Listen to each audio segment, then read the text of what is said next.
Hi guys, আসসালামু আলাইকুম। আমি আজকে দেখাবো নারকেল দিয়ে গরুর মাংস। গরুর মাংসগুলো আগে ভেজে নিয়েছিলাম, আর সাথে পেঁয়াজ একটু লাল লাল করে ভেজে একটু পানি দিয়ে দিলাম, সাথে তেজপাতা গরম মশলা দিয়ে দিলাম। এখন একটু কষিয়ে নেব। আদা রসুন পেস্ট দিয়ে দিলাম 1.5 চা চামচের মতো। স্মেলটা না যাওয়া পর্যন্ত অপেক্ষা করবো, একটু নেড়ে চেড়ে ভাজা ভাজা করে নিচ্ছি। তারপর দিয়ে দিলাম একটু পেঁয়াজ পেস্ট, তাও 1.5-2 চামচের মতো দিয়ে একটু নেড়ে চেড়ে নেব। আবার একটু পানি দিয়ে দিব, দিয়ে অপেক্ষা করতে হবে। চুলার আঁচ মিডিয়াম টু লোতে রাখতে হবে। তারপর দিয়ে দিলাম আদা পেস্ট, তারপর একটু নেড়ে চেড়ে নেব।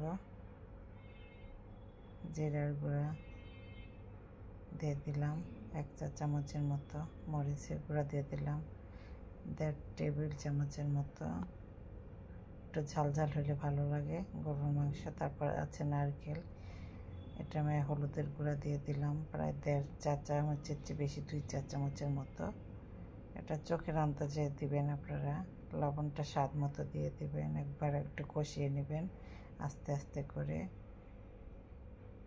এখন দিয়ে দিলাম ধনিয়ার গুঁড়া 1 চা চামচের মতো, দিয়ে আর একটু কষিয়ে নিব যাতে মশলাগুলো কষানো হয়ে গেলে মশলার যে স্মেলটা সেটা চলে যায়। দিয়ে দিলাম একটু টমেটো সস, এখানে 1 টেবিল চামচের মতো টমেটো সস নিয়েছি আমি, সেটা দিয়ে দিলাম।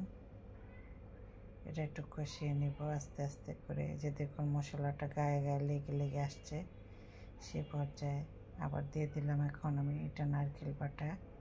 নারকেল আমি বেটে নিয়েছিলাম। তারপরে দিয়ে দিলাম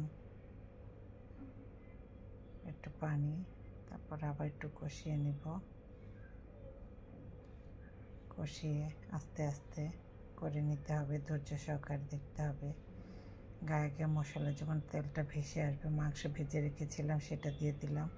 এটা একটু কষিয়ে নিব, আর একটু পানি দিয়ে দিলাম কষানোর জন্য।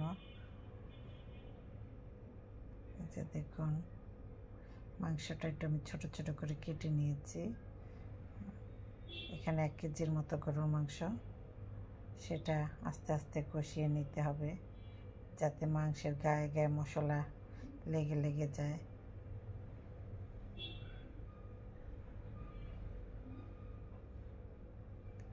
অপেক্ষা করুন কষানো অবধি। তারপর দিয়ে দিলাম কিছু আস্তা রসুন, ছোট ছোট রসুনগুলো আমি এরকম ছিলে রেখেছিলাম, সেগুলো দিয়ে দিলাম।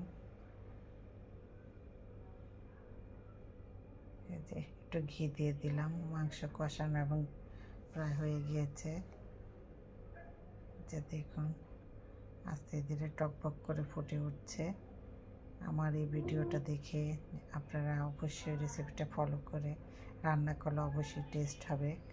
যদি এই রেসিপি ফলো করে রান্না করে আপনারা খেয়ে ভালো লাগে, অবশ্যই একটি লাইক একটি কমেন্টস দেবেন আমাকে।